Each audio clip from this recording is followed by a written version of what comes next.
So when we look at this particular scripture text, it's always interesting to me, this particular one, because this is one that I always hear people refer as well. They usually talk about Jesus writing on the ground, and in seminary we question, what did Jesus actually write? In many ways, it's kind of irrelevant what Jesus wrote. It's the act itself is the thing we should take a look at. Because we have this woman, this adulterous woman, who was dragged out in front of the community to be made example of. Threatened with death.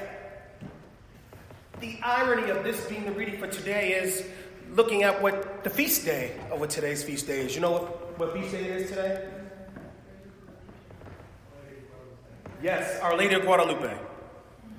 And it's interesting because my first introduction of Our Lady of Guadalupe was actually at Boston College when I did my first and only service trip, second semester of my senior year during Holy Week. In case you don't know, Our Lady of Guadalupe is essentially the patron saint of Mexico. Story goes, a man named Juan Diego was walking along the countryside, and a vision of Our Lady came to him and said, "Build me a shrine." Him, of course, being obedient to Our Lady and fearful, ran to the bishop and said, "Listen, Our Lady came to me, told me to build a shrine." Bishop looks at him like most bishops probably would look at him like, this guy might be a little crazy. Kind of said, "Yeah, you got to show me a little bit more for me to really believe you."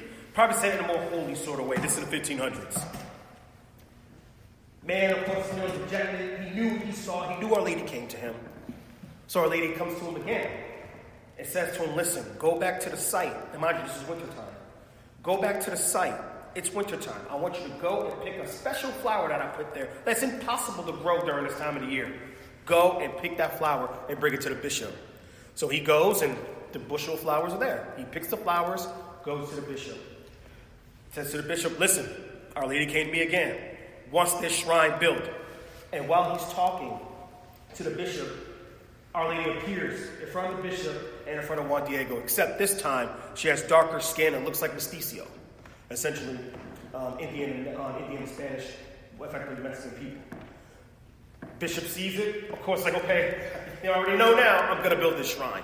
And to this very day, that shrine is built and it's on the site where the first apparition came.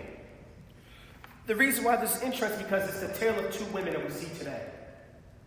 A woman who's been condemned, dragged out in public, ready to be executed, and a woman who's revered mightily in our church. I mean, tens of thousands of people, probably hundreds of thousands of people are going to our shrine today. I know at Boston College we have a special service happening tonight specifically for Our Lady. Because I'm here with you all, and I'm glad and I'm very blessed to be here with you all. Normally I've probably been at that service. But the thing I want to put forth before I end this homily is the fact that Jesus loved both of these women. He did. It was unconditional. It wasn't locked into, this lady's a sinner, so I don't love her. Or this lady is my mother, and I love her. He loved them both unconditionally because they're both his children. We have to understand that Christ loved them both. And when we look at this particular scripture, when it comes to the woman who's been condemned, Jesus did not condemn her. In many ways, you can say he forgave her. Unconditionally. He didn't say, "Don't sin, then I'll forgive you." He said, "I do not condemn you. And by the way, come on, don't sin no more." So he forgave her out the box. And then he told her, "Don't sin." And that's that unconditional love that we have to keep in mind. That all of us are unconditionally loved by Christ. And with that being said, we should try to unconditionally love each other.